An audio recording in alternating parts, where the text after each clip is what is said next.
Something interesting that I've been thinking about a lot lately is the idea of artists who build their own worlds.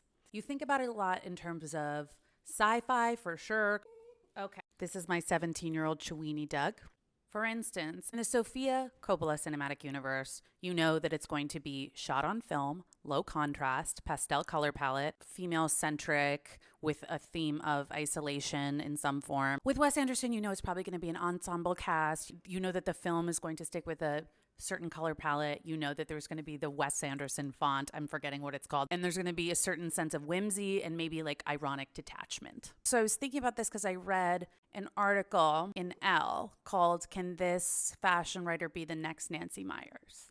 And it was about this book, Exit Lane, which Erica wrote and just sent me. This is not sponsored, but she did send me one copy, and I have a second copy for anyone who would like to start like a torrid epistolary romance with me. Should you DM me? No, just kidding. You might recognize the design. 831 Stories. 831 is trying to do for romance what Marvel has done with their cinematic universe. So trying to create this very specific kind of fandom around each book. Oh, okay.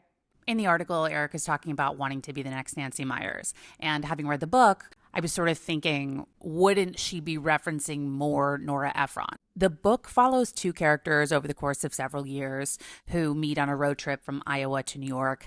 And the scaffolding is When Harry Met Sally, like a sexier version. But having thought about it, I think the reason she mentions Nancy Meyers as more of a reference is because Nancy Meyers has created much more of a visual language in her work. In a Nancy Meyers universe, you know that probably going to be a woman struggling with a relationship. You know that her house is going to look like this. It evokes a certain coastal, subdued elegance. You know that like there's not going to be blood and guts. That's the contract with the viewer, right? And as a fashion writer, I think she's saying that she wants to merge her aesthetic sensibility with her fiction. We're always thinking about universes in terms of sci-fi, action, manga, but it's interesting to think that that isn't genre specific. You can do it in any form.